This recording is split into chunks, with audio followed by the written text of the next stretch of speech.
پہلا سوال یہ ہے، آپ لوگ جواب دیں گے جس سے میں پوچھوں، کیا ہمیں اپنے لیے یا اپنوں کے لیے یا میں عرض کر رہا ہوں اپنے یا اپنوں کے بہترین کامیاب مستقبل کی فکر پہلے سے کرنی چاہیے؟ پہلے سے کرنی چاہیے؟ بتائیے کیا لکھا آپ لوگوں نے؟ نیچے لکھا ہوا ہے نا، دیکھو، بہت زیادہ، کسی قدر، بالکل نہیں ہے، کسی قدر کرنی چاہیے مستقبل کی فکر ہے، بہت زیادہ کرنی چاہیے۔ دیکھو بھائی یہ کہہ رہے ہیں بہت زیادہ کرنی چاہیے، کیا مستقبل کی فکر نہیں کرنی چاہیے؟ کرنی چاہیے نا۔ ایک آدمی جو ہے وہ پہلے سے سوچتا ہے اور ایک آدمی جب موقع پہ پہنچ جاتا ہے اس وقت سوچتا ہے، فرق نہیں ہے؟ تو بہرحال یہ بات طے ہو گئی کہ پہلے سے کرنی چاہیے۔ اچھا اگلا سوال بتائیے، جس مستقبل یا کیریئر کو بہتر بنانے کی فکر پہلے سے کرنی چاہیے، وہ مستقبل صرف موت سے پہلے کا زمانہ ہے یا موت اور موت کے بعد کا زمانہ بھی ہمارے مستقبل میں شامل ہے؟ نہیں سمجھ رہے؟ موت کے بعد کا زمانہ بھی کیا شامل ہے؟ وہ بھی ہمارا کیا ہے؟ مستقبل۔ وہ بھی کبھی اچھا ہو، کسی کا اچھا ہوتا ہے، کسی کا کیا ہوتا ہے۔ اب آپ نے دیکھا کتنی عجیب بات ہے، دھوکہ کہاں لگا کہ ہم اچھے لوگ جب اپنے یا اپنے بچوں کے مستقبل کی فکر کر رہے ہیں تو کہاں تک کر رہے ہیں؟ موت تک۔ صحیح ہے؟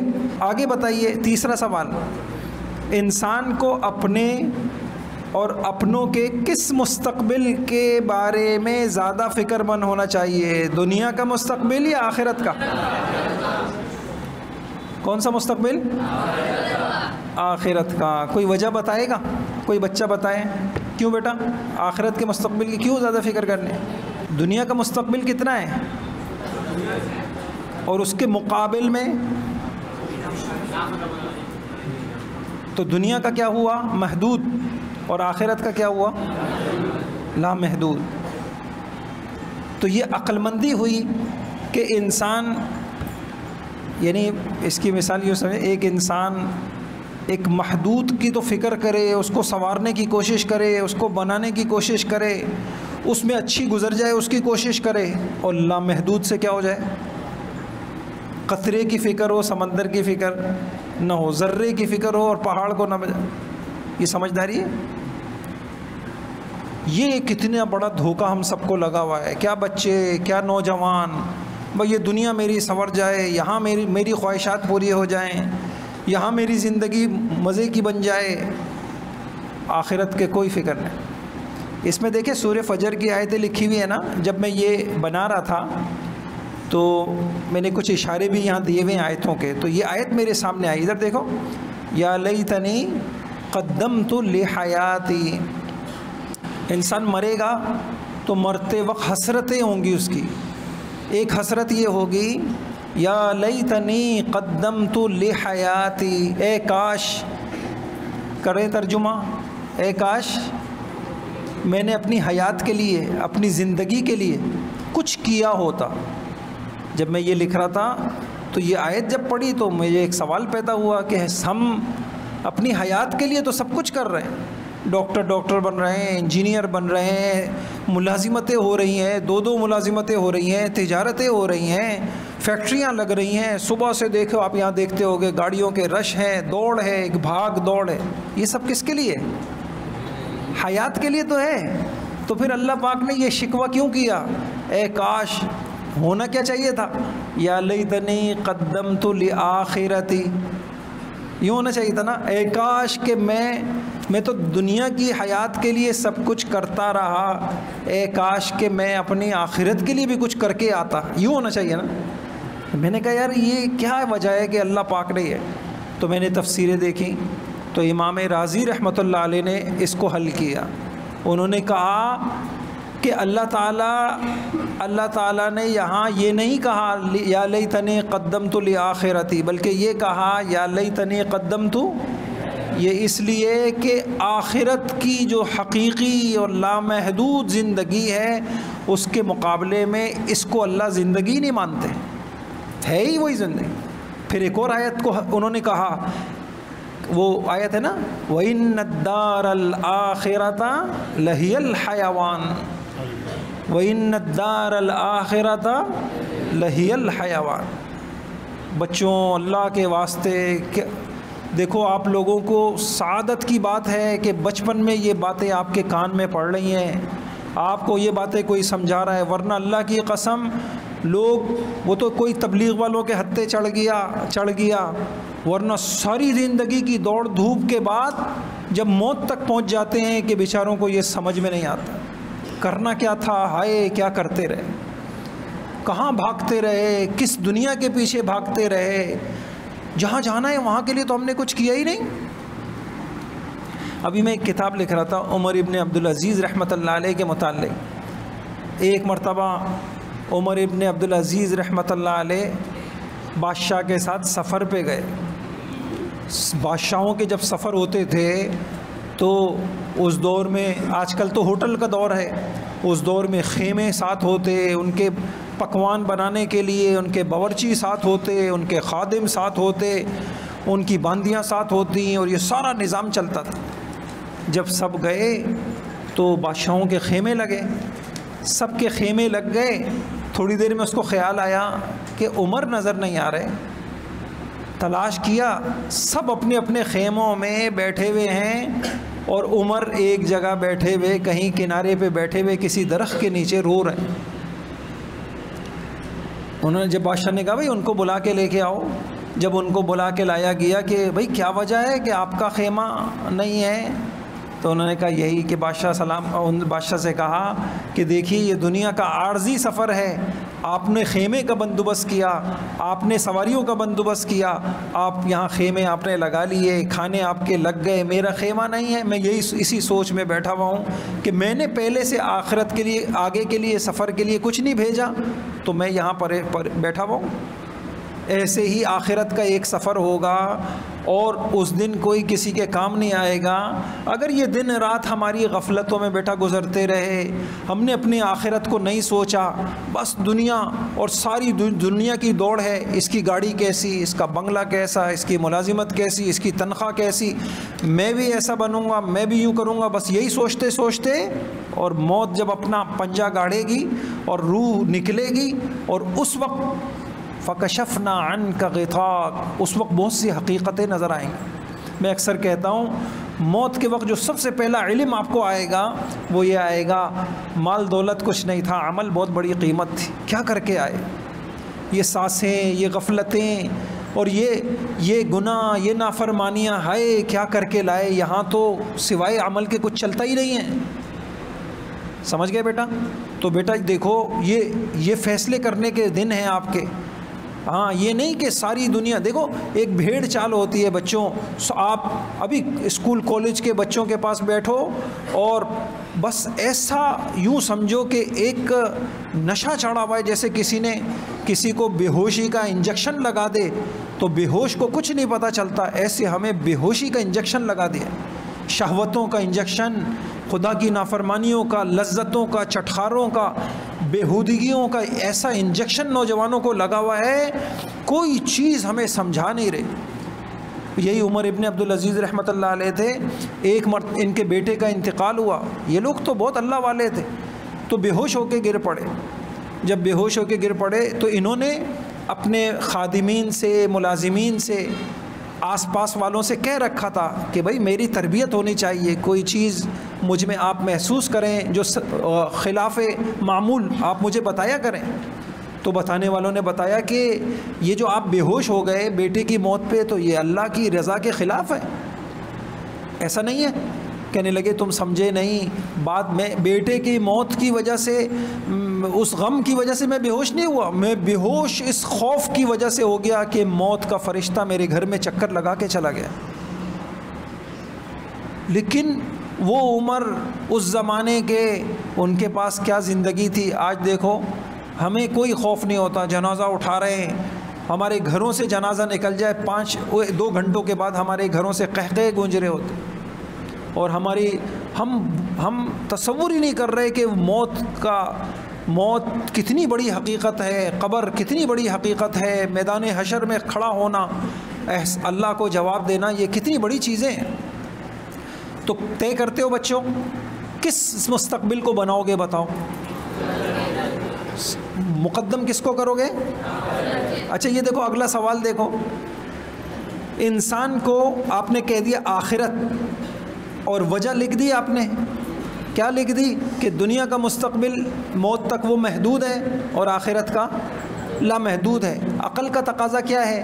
آدمی ایک مریض ہے، خدا نہ کرے اس کو کینسر بھی ہے اور اس کو نزلہ بھی ہے، پہلے علاج کس کا کرائے گا؟ انسان کو اللہ تعالیٰ نے عقل شعور دیا ہے کہ اہم کو لیتا ہے، اہم اور غیر اہم کا اگر تقابل ہو جائے تو کس کو لیتا ہے؟ اور جو ہے عارضی اور باقی اور فانی اور باقی کے اندر تقابل ہو جائے تو کس کو لیتا ہے؟ باقی کو لیتا ہے، اور چھوٹے اور بڑے میں بڑے کو لیتا ہے، بڑے میں چھوٹا خود آ جاتا ہے۔ تو آپ کس کو لیں گے بھائی؟ اچھا جواب دیجئے، آپ اپنے کس مستقبل کے بارے میں زیادہ فکر مند ہیں؟ جو ہے وہ لکھو، جو ہونا چاہیے وہ نہیں، دنیا کے مقابلے میں یا دنیا کے بارے میں یا آخرت کے بارے میں؟ بتائیے، نہیں جو ہے وہ بتائیں، ہم اپنے کس مستقبل کے بارے میں فکر مند ہیں؟ عجیب بات ہے، اس کا مطلب ہے کہ ہم تو جہالت والی زندگی گزار رہے ہیں۔ اچھا اس کی آسان سی بات ہے نا، آپ مجھے بتائیے، صبح ہوتی ہے ہمیں کس کی فکر ہوتی ہے؟ آج دن کے دن مہینے گزرتے ہیں، خیال بھی نہیں آتا کہ یا اللہ موت کیا بنے گا۔ کبھی دیکھا آپ نے کسی بچے کو، کوئی بچہ بیٹھا ہوا غمزدہ بیٹھا ہوا، ابھی کیا ہوا؟ مجھے قبر یاد آ رہی ہے، اس تنہائی میں کیا بنے گا میرا؟ میں تو اکیلے کمرے میں لائٹ چلی جائے اکیلے گھر میں نہیں رہ پاتا، اس تنہائی میں میرا کیا بنے گا؟ پھر ہماری محنتوں سے پتہ چلے گا کہ ہم کس مستقبل کے بارے میں۔ صبح ہوتی ہے، سچ بتاؤ پہلی فکر کیا ہوتی ہے؟ نماز کی ہوتی ہے، فجر کی نماز۔ ہماری صبح تو تہجد۔ دیکھو جن کو مستقبل کی فکر تھی نا، میں بھی کچھ دنوں پہلے حالات پڑھ رہا تھا، حسن بصری رحمۃ اللہ علیہ، حسن بصری رحمۃ اللہ کہتے ہیں میں نے صحابہ کو دیکھا، ان کی راتیں اور پوری راتیں ان کی اللہ کی عبادت میں گزرتی تھیں۔ خود اللہ پاک نے کہا کہ قیام میں گزرتی تھی، رکوع میں گزرتی تھیں، اور پھر وَبِالْأَسْحَارِ هُمْ يَسْتَغْفِرُونَ، اور تہجد کے وقت بیٹھے ہوئے رو رو کے استغفار کرتے تھے، اے اللہ ہماری ان گردنوں کو جہنم سے آزاد کر۔ یہ فکر تو اس کو کہتے۔ اچھا سچ بات دیکھو، اس کی آسان مثال بتاؤں، جس کو فکر ہوتی ہے خدا نخواستہ کسی کی والدہ ICU میں ہے، اب وہ ظاہری بات ہے کھائے گا بھی، تھوڑی دیر کے لیے آرام بھی کرے گا، لیکن اس کی فکر ہر وقت کیا ہوتی ہے؟ کہاں لگی ہوئی ہوتی ہے؟ نہیں، اس کو فکر کہتے۔ وہ اگر کسی کے پاس جائے گا دعائیں کیا کرائے گا بتائیے؟ اب آپ مجھے بتائیے ہماری دعاؤں میں کتنا شامل ہے کہ ہم رو رو کے مانگ رہے ہوں گے یا اللہ موت کی سختی آسان ہو جائے، اے اللہ تو راضی ہو جائے، اے اللہ رضا والے اعمال کی توفیق دے دے۔ ہمیں کتنا غم ہوتا ہے۔ تو کتنی عجیب بات ہے کہ بالکل ہم کہہ رہے ہیں نہیں ابھی ہمیں تھوڑی مرنا ہے۔ مسئلہ پتہ ہے کیا ہے؟ مسئلہ ہمارا یہ ہے، ہم جنازے بھی اٹھاتے ہیں، ہم مردوں کو نہلاتے ہیں، ہم قبرستان، ہم کہتے ہیں یہ مرا ہے، ہمیں تھوڑی مرنا ہے، ہمیں تھوڑی مرنا ہے۔ تو پہلی بنیاد یہ ہے کہ اس جہالت سے نکلنا ہے۔ وہ تعلیم جس میں موت کا تذکرہ نہیں، جس میں دیکھیں ہمارے پاس ایک یونیورسٹی کا طالب علم آیا اور وہ یہ کہنے لگا کہ میں نے شاید پہلے بھی آپ کو بتایا ہوگا، جنہوں نے نہیں سنا وہ سن لیں گے، کہنے لگا کہ یہ مدرسے کیا ہوتے ہیں اور ان کے مقاصد کیا ہیں؟ میں آپ سے یہ سوالات کرنا، انٹرویو کرنا چاہتا ہوں۔ میں نے کہا بیٹا میں آپ کو مدرسے کے مقاصد بھی بتاؤں گا اور آپ کے اسکول اور کالج یونیورسٹی کے مقاصد بھی بتاؤں گا۔ یہ فرق، پھر میں نے اس کے سامنے یہ فرق رکھا، یعلمون ظاہرا من الحیات الدنیا وہم عن الآخرۃ ہم غافلون۔ اللہ تعالیٰ نے اتنا بڑا ہتھوڑا مارا ہے ساری دنیا کے نظام تعلیم پر۔ کیا پڑھا رہے ہو؟ کیا امریکہ، کیا افریقہ، کیا یورپ، تمہاری زرعی یونیورسٹیاں، تمہاری میڈیکل کالج، تمہاری انجینئرنگ کالج، کیا پڑھا رہے ہو؟ دو بڑے اعتراض کیے اللہ پاک۔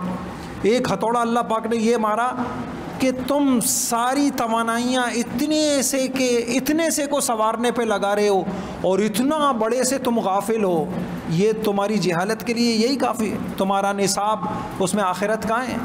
تمہارے نظام میں آخرت کہاں ہے؟ تمہاری کسی ڈگری میں آخرت کو شامل، وَهُمْ عَنِ الْآخِرَةِ هُمْ غَافِلُونَ۔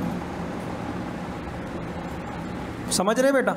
تو بڑا علم یہ ہے، صاحب علم وہ ہے، حقیقت کو پانے والا وہ ہے، سمجھدار وہ ہے، عقل مند وہ ہے جس کو اس محدود اور لا محدود کا فرق سمجھ میں آ جائے۔ تو انشاءاللہ آپ نے کون سا کیا طے کر لیا؟ چلو اب تک غفلت ہوئی تو اب انشاءاللہ کس کی فکر کریں گے؟ آخرت کو اپنے مستقبل میں کیا کریں گے انشاءاللہ؟ بولیے، شمار کریں گے انشاءاللہ۔ اب کوئی آپ کو یہ فیصلہ تو نہیں دے گا نا، میں ماشاءاللہ آپ لوگوں نے میٹرک سائنس کر لیا ہے، اب انٹر کر لینا، اب یوں کر لینا اور پھر یہ بن جانا اور پھر اتنی بڑی تنخواہ ہوگی اور پھر مزے ہوں گے۔ کوئی اگر یہ جہالت کا سبق آپ کو پڑھائے تو بھول تو نہیں جاؤ گے، دھوکے میں تو نہیں آؤ گے نا انشاءاللہ؟ کیا بنو گے انشاءاللہ؟ عالم بنیں گے انشاءاللہ۔ بتائیے کیا بنیں گے انشاءاللہ؟ کیوں عالم بنیں گے؟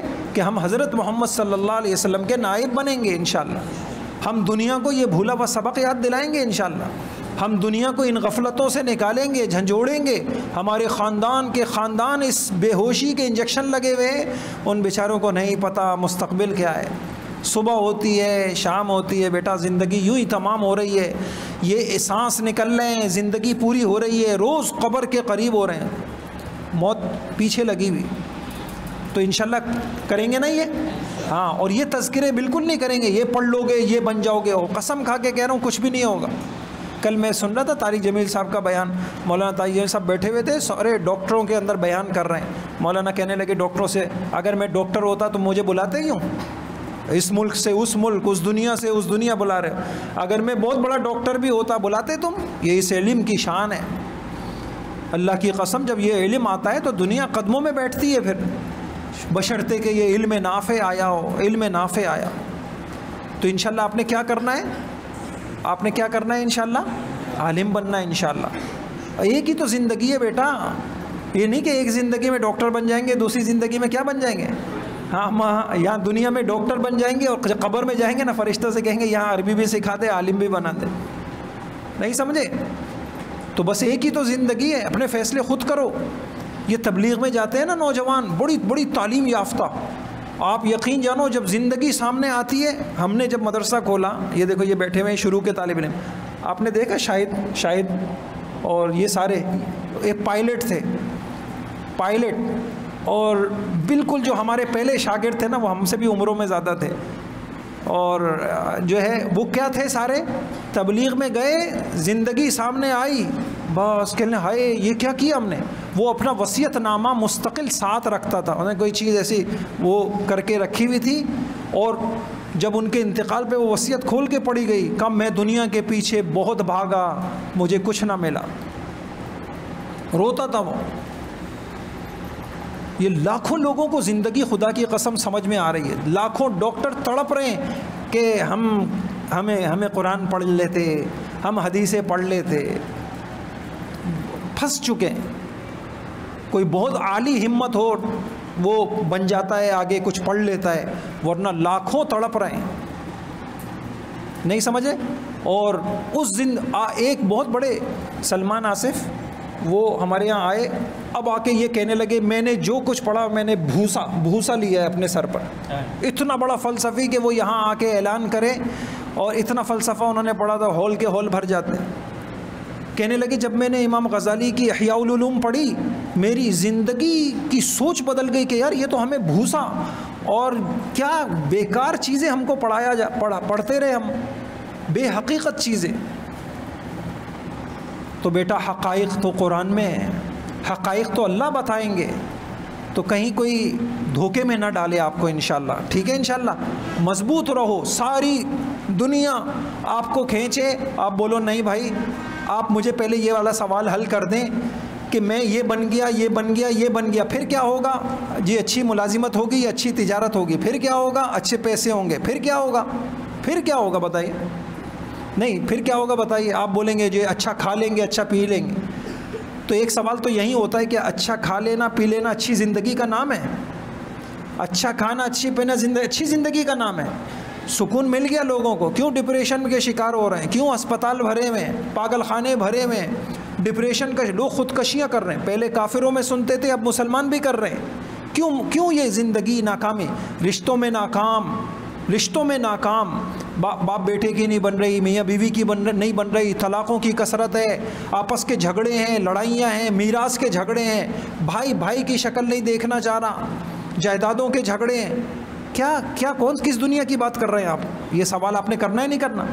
سمجھ میں آتا ہے نہیں؟ اچھا وہ کہہ دیں کہ نہیں جی, پھر ان کو بولا اچھا چلیں مان لیا, ہم دنیا کی تعلیم بہت زیادہ پڑھ لی, بڑی ملازمت لے لی, بڑی ملازمت سے ہماری تنخواہ لاکھوں کروڑوں میں ہو گئی, پھر کیا ہو گیا؟ پھر کیا ہوگا؟ آخر تو موت ہی ہے نا. تو کیا بڑی ملازمت میں, اور سچ بتاؤ بڑی ملازمتیں ان چیزوں میں لگ کر کوئی آپ کو یہ یاد دلائے گا؟ میں نے تو اپنے ان طلباء کو دیکھ رہا ہوں, یہ دورے والوں سے میں عرض کرتا ہوں. ابھی دیکھو جمعرات کو ایک طالب علم آیا ہوا تھا, استاد جی وہ ایسا لگ رہا تھا پتہ نہیں بیچارہ. میں نے اس کو کہا کہ تو دوسروں کے بارے میں کہہ رہے ہو, تم خود پریشان ہو گئے ہو. ابھی اس نے تجارت میں قدم ہی رکھا ہے. پتہ ہے کیا حال ہے؟ کہہ رہے استاد جی اتنا بے چین ہے, اتنا پریشان ہے مارکیٹ میں لوگ, میں آپ کو بتا نہیں سکتا. ہر ایک دوسرے کو کھانے کے لیے تیار ہے, لڑنے مرنے کے لیے تیار ہے. اور کہنے لگے میں مزدور کو دیکھتا ہوں جو دہاڑی پہ کام کرتا ہے, 200-250 روپے روز لیتا ہے, وہ ہنس رہا ہوتا ہے, ان کے چہروں سے ہنسیاں غائب ہیں. یہ جمعرات کی بات ہے, وہ بچہ آ کے کہہ رہا تھا, جس کو ابھی وہ کوئی بڑا تاجر نہیں بنا, پچھلے سال فارغ ہوا ہے, ابھی اس نے دکان میں قدم رکھا ہے. میں نے کہا خیال کر لو, ابھی تم اپنا بھی خیال کر لو. یہ بیماریاں لگ جاتی ہیں, یہ ٹینشنیں لگ جاتی ہیں. اللہ پاک دیکھو پہلی چیز یہ ہے کہ اللہ پاک سکون چھین لیتے. انما یرید اللہ لیعذبہم بہا فی الحیات, اللہ نے کہا کہ میں اس مال کو تمہارے لیے دنیا میں بھی عذاب بنا دوں گا. پہلے کمانے کی تکلیفوں میں مبتلا کروں گا, کما کے تمہاری کمرے ٹوٹ جائیں گے, نہیں سمجھے؟ اور پھر کمانے کے بعد اس کی حفاظت میں پریشان ہو جاؤ گے, پھر جمع کرنے میں پریشان ہو جاؤ گے. تو ٹھیک ہے بیٹا, پکی بات ہو گئی نا انشاءاللہ. یہ یاد رکھنا. ہاں اگر یہ سبق بھول گئے نا آپ, تو آپ دیکھ لینا, آپ کبھی چاہو تو سروے کر لینا. آپ کسی اللہ والے کے پاس بیٹھ جاؤ, کسی عالم کے پاس بیٹھ جاؤ, اور اس کی زندگی میں سکون دیکھو, قناعت دیکھو, اور خوشیاں دیکھو, اور تم بیٹھ جاؤ کسی دنیا کی دوڑ میں لگ کر آخرت کو بھلانے والے کے, اور پھر تم اس کی بے چینیاں دیکھو, تم اس کے کرب دیکھو, اس کی ناکام زندگی دیکھو, آپ حیران رہ جاؤ گے. اچھا اگلا سوال آپ لوگوں سے, دنیا اور آخرت کے مقابلے میں آپ کی ترجیحات کیا ہوتی ہیں؟ فقط دنیا, فقط آخرت, کبھی دنیا کبھی آخرت؟ نہیں سمجھے میرا سوال؟ بھائی مثال کے طور پہ ایک طرف میٹھی نیند ہے, دوسری طرف فجر کی نماز ہے. اب ایک طرف دنیا ہے, اس کی ترجیح ہے کہ سو جاؤ, آرام کرو, مزے کی نیند لو, اس طرف آخرت ہے. نہیں سمجھے؟ ایک طرف جو ہے آنکھوں کی گناہوں کو دعوت دینے کے نظارے ہیں, اور دوسری طرف آخرت ہے. دیکھ لو, مزے کرو, اور دوسرا یہ ہے آنکھ بند کر لو. نہیں سمجھے؟ ایک طرف دوستوں کی محفلیں ہیں, ایک طرف عمل کا وقت ہے, تلاوت باقی ہے, ذکر باقی ہے, نہیں گھومنا ہے, پھرنا ہے. یہ جب دو چیزوں کا تقابل آتا ہے, آپ کیا کرتے ہیں؟ ہمیشہ بس دنیا کی طرف جھک جاتے ہیں, آخرت کو لات مار دیتے ہیں, یا ہمیشہ آخرت کو لے لیتے ہیں, دنیا کو لات مار دیتے ہیں, یا کبھی یہ جلدی بولو, کبھی یہ لگاؤ نشان. تو نقصان ہو جاتا ہے نہیں ہو جاتا؟ حالانکہ کبھی کبھی ہم کہہ رہے ہیں, سچ بات یہ ہے کہ بس ہم ہیں ہی دنیا دار. نہیں سمجھے؟ آپ دیکھو کتنے عرصے سے فجر کی نماز میں غفلت, تکبیریں دیکھو ایک نہیں, آپ تو کبھی کبھی کہہ رہے ہو. ویسے میں سچ مچ اگر گنواؤں نا آپ کو, تو آپ کو نظر آئے گا کہ اکثر دنیا ہی ہے, اگر میں آپ کو گنواؤں. بیٹا اس میں ایک وہ تھا, وہ بھی لگا ہوا ہونا چاہیے تھا, یومیہ اعمال نہیں لگایا آپ نے. دیکھو مثال کے طور پہ مسلمان کا دن تو تہجد سے شروع ہوتا ہے, تو تہجد کے وقت دنیا آخرت؟ جلدی بولو, کہاں آخرت؟ کیا کرتے ہو آپ لوگ؟ کتنی تہجد پڑھ کے آئے ہو آج؟ اچھا اس کے بعد فجر کا وقت آتا ہے. اب دیکھو کچھ لوگ ہوتے ہیں جو آپ نے دیکھا ہوگا پہلی صف کی تلاش کے اندر جا رہے ہوتے ہیں اور کچھ آخری صف میں نظر آ رہے ہوتے ہیں. دنیا آخرت. پھر کچھ لوگ ہوتے ہیں فجر کی نماز جب ہم پڑھتے ہیں وہ کوشش کرتے ہیں کہ یا اللہ یہ دھیان والی, ذکر والی, اقیم الصلاۃ لذکری, یہ نمازیں وزنی ہو جائیں, اور کچھ وہی دنیا دل دماغ میں وہی دنیا بس پوری ہو جائیں 2 رکعتیں. دنیا آخرت. پھر فجر کی نماز کے بعد کچھ لوگ چھلانگ مارتے ہیں بستر کی طرف, اور کچھ لوگ کہتے ہیں کہ نہیں یہ تو وقت بہترین وقت ہے, یہ اللہ سے اپنا تعلق بنانے کا, اپنی آخرت کو سنوارنے کا, نہیں میں ذکر کروں گا. کتنے ہیں ہم لوگ جو اشراق تک جاگتے ہیں. دنیا آخرت. آپ کہہ رہے ہو کبھی دنیا, تو کہاں ہے دنیا, کہاں ہے کبھی آخرت, کہاں ہے وہ آخرت. پھر اس کے بعد جو ہم گھر آتے ہیں اور اس کے بعد گھر, یعنی کتنے اللہ والے تھے یا اللہ جو ساری رات عبادت کرتے تھے اور ایک جھونکا آ جاتا تھا تو اپنے آپ کو ملامت کرتے تھے, اے آنکھ تو کیسی آنکھ ہے, تو سونے سے کبھی بھرتی نہیں ہے. نہیں سمجھے. ابھی تو میں سوچوں اور خیال پہ نہیں آیا, خیالات کی بھی تو دنیا ہے. کتنا سوچتے ہیں آخرت کو, کتنا سوچتے ہیں دنیا کو. ہم تو ہماری جس سجدے بھی دنیا سے بھرے ہوئے ہیں, تو دنیا ہے آخرت. بتائیے ہم دھوکے میں, اللہ کی قسم. تو یہ سوال کتنا عجیب ہے. آج کے بعد سے بیٹا فکر کرو, ہم اچھی زندگی کی طرف قدم اٹھاؤ, ناکام زندگی سے نکلو. اچھا اب ایک سوال ہے چوتھا. دیکھو یہ میں نے پورے قرآن سے بیٹا موتیں جمع کی ہیں, میں نے آیتیں جمع کی کہ انسان جب مرتا ہے تو کس کس شکل کے اندر مرتا ہے. یہ بھی میں یہ ترجمے لکھے ہوئے ہیں, آپ جا کے. بہرحال میں آپ سے ایک سوال کرتا ہوں, اگر اس وقت ہماری موت آ جائے اور ہم اپنی زندگی پہ نظر ڈالیں تو کون ہم میں سے یہ کہہ سکتا ہے کہ میں نے بہت اچھی زندگی گزاری ہے, بامقصد زندگی گزاری ہے. بتاؤ بھائی, ہم کہہ سکتے ہیں؟ جو کہہ سکتا ہے وہ جی ہاں پہ نشان لگا دے.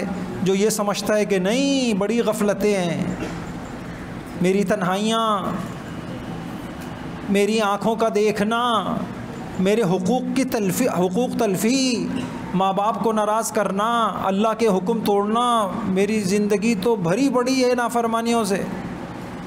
بتاؤ ہم کہہ سکتے ہیں جی ہاں؟ نہیں کہہ سکتے نا.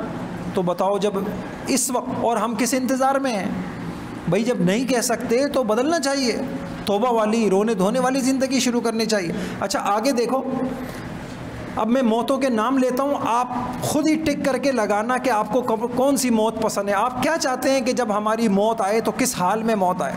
ادھر دیکھو, وَلَيْسَتِ التَّوْبَةُ لِلَّذِينَ يَعْمَلُونَ السَّيِّئَاتِ حَتَّى إِذَا حَضَرَ أَحَدَهُمُ الْمَوْتُ قَالَ إِنِّي تُبْتُ الْآنَ. اللہ پاک کہہ رہے ہیں یہ کوئی توبہ نہیں ہے. ساری زندگی نمازیں چھوڑتے رہے, بد نظریاں کرتے رہے, موبائل دیکھتے رہے, ماں باپ کو ستارتے رہے, حق تلفیاں کرتے رہے اور اللہ کو ناراض کرتے رہے, اور جب موت کا وقت آیا تو کہتے ہیں اللہ میری توبہ. تو ایک وہ والی توبہ ہوتی ہے کہ انسان توبہ میں ڈھیل دیتا رہتا ہے اور موت کے وقت توبہ کرتا ہے. آپ کو ایسی موت پسند ہے؟ پسند ہے ایسی موت یا ناپسند ہے؟ لگاؤ نشان. اور یہ نا یہ سب گھر والوں کو بٹھا کے کرانا ہے آپ لوگوں کو. حال نہیں سمجھے؟ یہ سوال کرنا اور بتانا ان کو کہ بھئی آپ کو کیا پسند ہے. اچھا آگے بتاؤ, انما التوبۃ علی اللہ الذین یعملون السوء بجہالہ ثم یتوبون من قریب. کچھ لوگ ایسے ہوتے ہیں اللہ تعالیٰ نے ان کو بیدار دل دیا ہوتا ہے, اگر کہیں غفلت ہو جائے فوراً رو دھو کے اپنا معاملہ اپنے اللہ سے صاف کراتے ہیں. جب ثم یتوبون من قریب فوراً توبہ کر لیتے ہیں تو پھر ظاہری بات ہے ان کا معاملہ سنورتا رہتا ہے. ایسی موت پسند ہے آپ کو؟ لکھو, نشان لگاؤ کہ ہمیں یہ والی موت پسند. اچھا بیٹا, ایک موت ہوتی ہے حسرت والی موت. اللہ اکبر, اللہ ہم سب کی حفاظت فرمائے یار. دنیا میں بڑی حسرتیں ہوتی ہیں, خدا کی قسم جو موت کے وقت حسرت ہوگی اللہ تعالیٰ کسی کو اس کا سامنا نہ کرنے. کتنی بے بسی ہوگی. دنیا کی بہت سی حسرتیں ہیں, باپ کو حسرتیں ہوتی ہیں وہ اپنی اولاد میں پوری ہو جاتی ہیں. بھئی مجھے یہ حسرت تھی, فلاں حسرت تھی, چلو میری اولادوں نے وہ مقام حاصل کر لیا. اپنی زندگی میں جوانی میں حسرتیں ہوتی ہیں, بڑھاپے میں اللہ پورا کر دیتے ہیں. وہ کیسی حسرت ہوگی موت کے وقت, انسان کتنا بے بس ہوگا.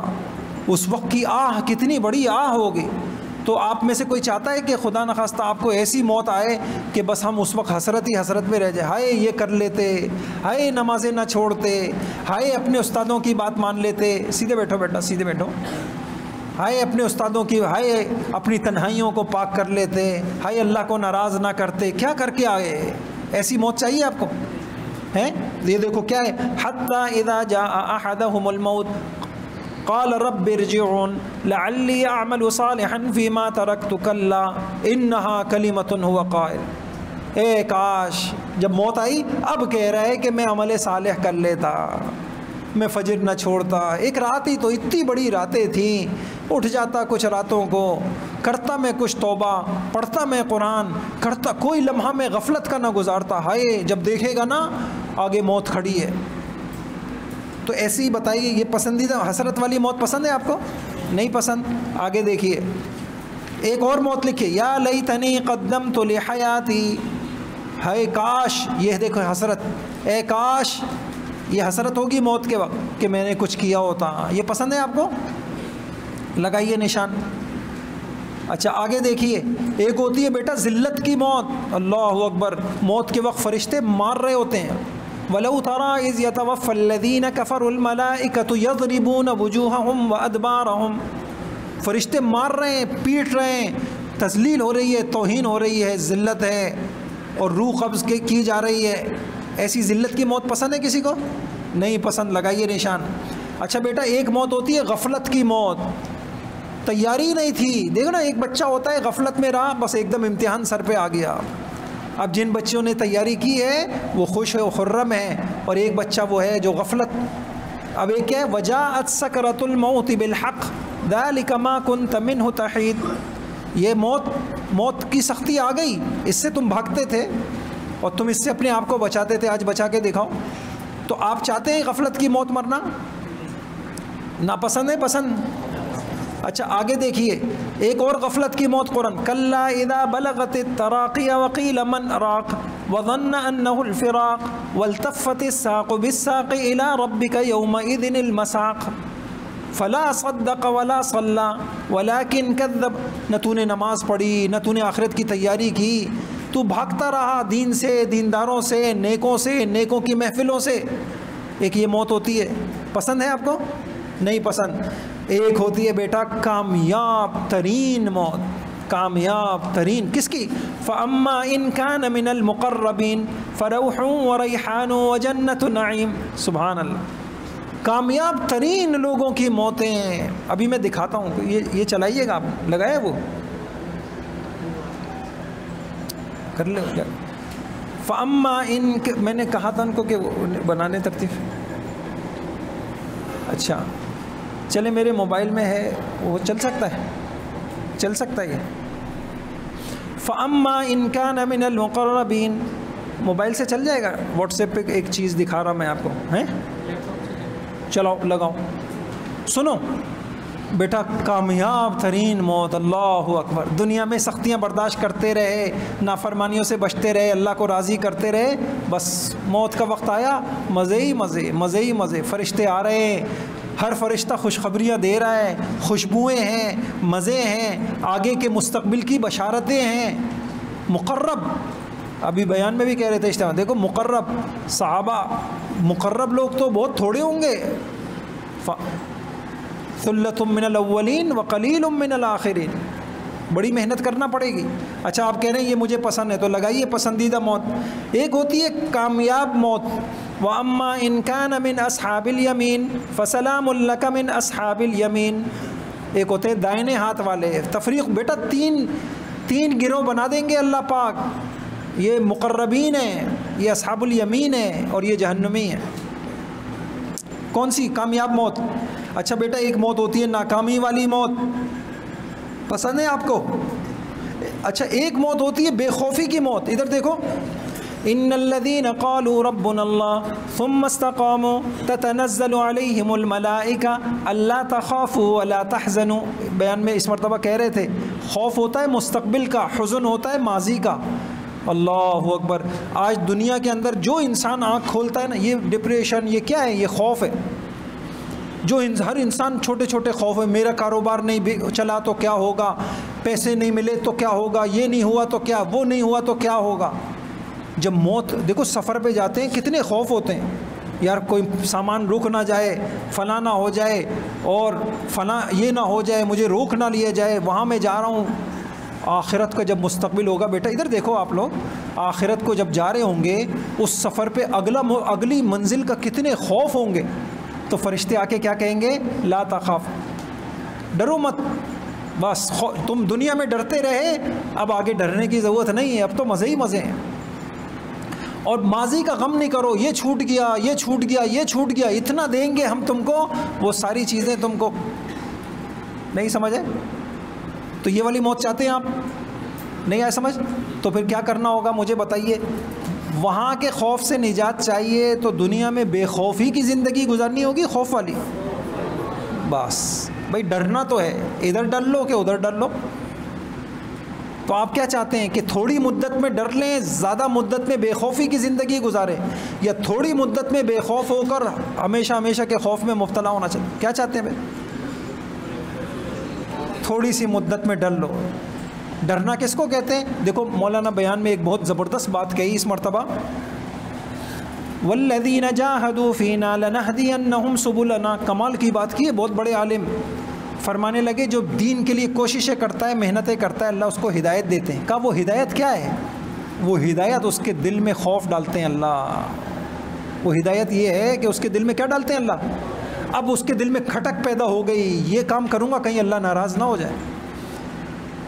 مولانا ابراہیم صاحب بیان میں یہ کہا، یہ ہے وہ مجاہدہ، وہ خوف اس کو اللہ کی ہر نافرمانی سے روکتا ہے، اور اگر بے خوف ہے اس کا مطلب ہے ہدایت سے محروم ہے۔ نماز چھوڑی کوئی خوف نہیں، بدنظری کی کوئی خوف نہیں کہ کس کی زمین پہ چل رہا ہوں، کس کی فضاؤں میں سانس لے رہا ہوں، وہ ناراض ہو کے میرے گردے فیل کر دے، وہ ناراض ہو کے میری زندگی، کوئی خوف نہیں۔ افامن الذین مکروا السیئات ان یخسف اللہ بہم الارض فلا یأمن مکر اللہ الا القوم الخاسرون فلا یأمن مکر اللہ الا القوم الفاسقون۔ اللہ کہہ رہے ہیں بے خوف تو گندے لوگ ہوتے ہیں، فاسق لوگ، خاسر لوگ، ناکام لوگ، یہ ہوتے ہیں بے خوف۔ تو بچوں بے خوفی کی زندگی مت گزارو، بچوں بے خوفی کی زندگی مت گزارو، اللہ سے ڈرو، اس کی پکڑ سے ڈرو، اس کے غصے سے ڈرو، اور اس کی ناراضگی سے ڈرو۔ وہ منعم ہے، اس کے انعامات ہیں، اس کی عطائیں ہیں، خدا کی قسم۔ وہ میں دیکھو ابھی 2 مہینے سے بیمار تھا، میں سوچ رہا ہوں وہ گھر بٹھا دے، چل نہیں سکتے، کھڑے ہو کے نماز نہیں پڑھ سک رہا تھا، اتنے محتاج ہیں ہم، خدا کی قسم۔ کتنے لوگ ہیں، کتنے مریض پڑے ہوئے ہیں، وہ آپ جیسی زندگی گزارنا چاہتے ہیں، کچھ نہیں چاہیے، بس اتنی طاقت مل جائے کہ چل پھر سکیں آزادانہ، سانس لینے کے۔ ہمارے ایک بیچاری ہمارے کزن رشتہ دار تھے، انتقال ہو گیا، وہ سانس لینے کے لیے ہر وقت آکسیجن یہاں پہ مشین رکھتے تھے، بیت الخلاء میں جا رہی ہیں خاتون، تو بیچاری کا انتقال ہو گیا، اب وہ مشین ساتھ ہوگی تو سانس لے سکتے ہیں ورنہ نہیں۔ ایسا منعم، ایسا ہم پر انعام کرنے والا، وہی آنکھ، آپ اس آنکھ کو، ہمارے ایک ساتھی ہے ہمارے ساتھ پڑھا کرتا تھا، اب اس کی بینائی چلی گئی، جس آنکھوں سے اس کی نعمتیں استعمال کر رہے ہیں وہی آنکھیں اللہ کی نافرمانی میں استعمال کر۔ کتنے ہم بے وفا ہیں اپنے اللہ کے ساتھ۔ نہیں سمجھے آپ بیٹا؟ آ رہی ہے سمجھ، آ رہی ہے بات؟ تو نیت کیے انشاءاللہ بے خوف زندگی مت گزارو۔ بے خوف، جاہل ہے وہ شخص جو خدا کی پکڑ سے بے خوف ہو جائے۔ نہیں سمجھ رہے؟ اور سچ بات یہ ہے کہ ہمیں اس کی سنتوں کا علم نہیں ہے، اس لیے بے خوف ہے۔ خدا کی قسم کھا کے کہہ رہا ہوں، اگر جس دن آنکھ کھل گئی نا، یہ پتہ چل گیا یہ گناہ کتنی بڑی نحوست ہے، اس دن پھر گناہ کے قریب نہیں جائیں گے۔ اس گناہ سے کیا کیا تباہیاں آتی ہیں، دل پر، دماغ پر، عقل پر، شعور پر، نعمتوں کے زوال پر۔ جس دن یہ سمجھ اللہ نے دے دی، اس دن پھر گناہ کرتے ہوئے کانپیں گے۔ آپ یہ مت سمجھو کہ ہم نے گناہ کیا تھا کیا ہوا، بہت کچھ ہوا، ہمیں نظر نہیں آیا، ہم اندھے ہیں۔ اگر آپ کہتے ہو کہ گناہ سے کچھ نہیں ہوا تو پھر تو اندھیر نگری ہو گئی۔ ایک آدمی بیچارہ گھٹ گھٹ کے مر رہا ہے، وہ بھی ویسی زندگی گزارے جو اللہ کے لیے گھٹ گھٹ کے مر رہا ہے، نوجوان ہے، جذبے جوان ہے، لیکن نافرمانی نہیں کر رہا، تو اس کی زندگی افنجعل المسلمین کالمجرمین ما لکم کیف تحکمون۔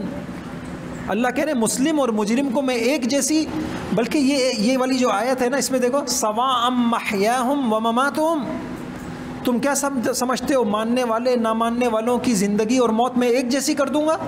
ایسا نہیں ہے، ایسا نہیں ہے۔ نافرمانیوں سے عجیب عجیب قسم کے خوف، ٹینشنیں، بے برکتیاں، نحوستیں، لوگوں کے دلوں میں نفرتیں، کیا کچھ ہو رہا ہوتا ہے ہمارے ساتھ، ہم سمجھ نہیں رہے ہوتے۔ اس لیے میں نے آپ کو بتایا نہیں، میں نے یہ پڑھا حجت اللہ البالغہ میں لکھا ہے، جو ہر طرح سے اللہ کا ہو جاتا ہے، اللہ اکبر، جو صرف اللہ کا ہو جاتا ہے 5 انعام اللہ اس کو دیتے، اس کے کاموں میں آسانیاں، دشمنوں کے خلاف مدد، اس کے دل میں کھٹک اور دلوں میں محبت، لوگوں کے دلوں میں محبت، ہر ایک کو اچھا لگتا ہے، جہاں جا رہا ہے عزت، یہ انعام ملتے ہیں۔ اپنی تنہائیوں کو پاک کرنے کے انعام ہیں بڑے بڑے۔ تو آپ نے انشاءاللہ طے کرا بے خوف ہو کے زندگی نہیں گزاریں گے، تاکہ موت کے وقت بے خوف ہو جائے۔ کون نیت کرتا ہے؟ تو آپ کو بے خوفی اور خوشخبری والی موت پسند ہے؟ پسند ہے؟ لگائیے۔ اور بیٹا یہ آخری، اس دن بزرگ آئے تھے نا مولانا محب اللہ صاحب، سارا بیان اس پہ کیا، یا ایتھا النفس، اسی کے لیے تو بس سارا کچھ ہے کہ موت کے وقت ہمارے کان یہ بات سنیں، یا ایتھا النفس المطمئنہ ارجعی الی ربک راضیۃ مرضیہ۔ موت کا وقت آئے، اللہ کی طرف سے پیغام آئے، اے نفس مطمئنہ، اے نفس مطمئنہ، چل اپنے رب کی طرف، اب مزے کر۔ ابھی ہمارے ایک استاد کا انتقال ہوا، مولانا نور بدخشانی صاحب کا، تو میں گیا جنازے پر، تو میرے ساتھی کہنے لگے مجھے اونگ آ گئی، تو میری آنکھ کھلی، تو ایک دم میں نے دیکھا کہ مولانا مجھ سے کہہ رہے ہیں ابھی اوپر سے آ رہا ہوں۔ مومن کی روح کے لیے آسمانوں کے دروازے کھل جاتے ہیں، کہا ابھی اوپر سے آ رہا ہوں۔ بیٹا موت برحق ہے، غفلت میں مارے نہ جائیں، سمجھ گئے؟ اور بڑی عجیب عجیب بشارتیں بتائیں، اور بھی کسی نے خواب دیکھا۔ اچھا بہرحال لے کے چلو میں بات ختم کرتا ہوں۔ ایک اسلام والی موت ہوتی ہے، ایسا میں نے دیکھا مولانا یہ دعا مانگتے مانگتے بھرا گئے، رو گئے، اے اللہ کامل ایمان والی موت دے دے۔ جس کو غم لگا ہوا ہو نا اپنا، یا اللہ بس یہ ایمان کسی طرح کامل ہو جائے، یہ دل کسی طرح پاک ہو جائے، جب موت آئے تو کامل ایمان والی موت آئے۔ قسم کھا کے بتاؤ اپنے کامل ایمان کی موت کے لیے ہم میں سے کون بے چین ہے، کون پریشان ہے؟ جو پریشان ہوتا وہ رو رو کے دعائیں مانگتا، وہ تلاش میں ہوتا پتہ چل جائے کہ ایمان والی موتیں کیسے نصیب ہوتی ہیں، ایمان کی فکر، اپنے ایمان کی بے چینی۔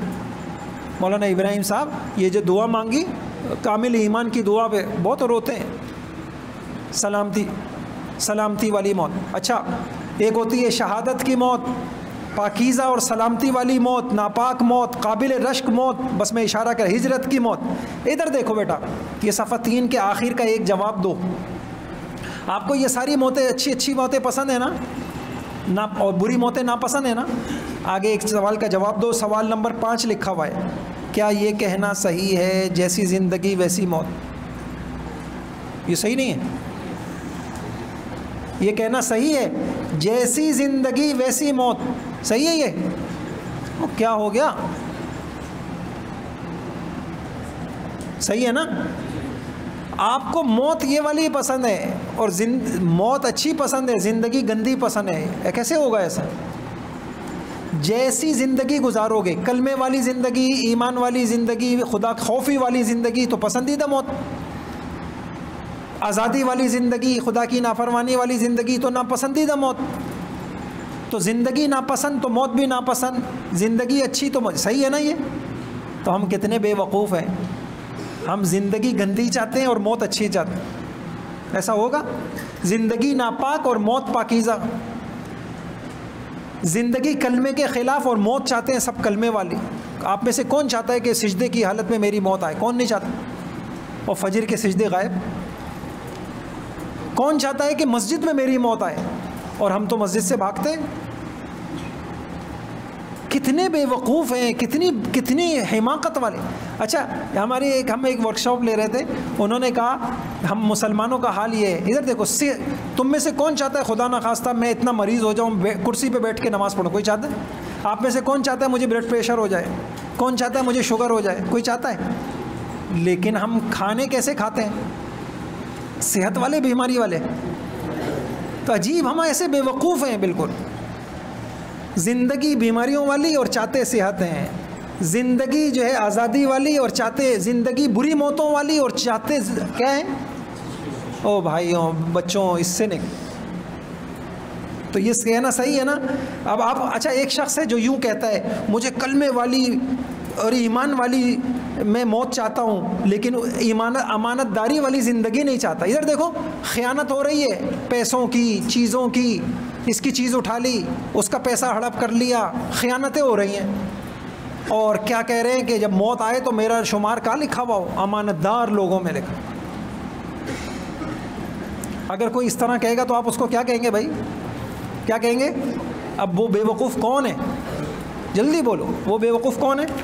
ہم سب بے وقوف ہیں, احمق ہیں. اس لیے, اور سچ بات یہ, اگر آپ کو عقل مند دیکھنے ہیں تو قرآن کی آیتیں نکالو, اولئک ہم اولو الالباب, یہ لوگ عقل مند ہیں, یہ لوگ عقل مند ہیں, یہ نکال. بہرحال یہ سمجھ گئے آپ لوگ. ابھی میرے ایک دوست وہ مستورات کی جماعت میں گئے, کہنے لگے میں نے تم سے یہ سنا تھا. میں نے کہا میں نے کب بیان کیا تھا, مجھے تو یاد نہیں. کہنے لگے میں نے کہیں بیان میں یہ جملہ بول دیا. بڑے بڑے لوگ کہنے لگے پریشان ہو گئے اس جملے سے.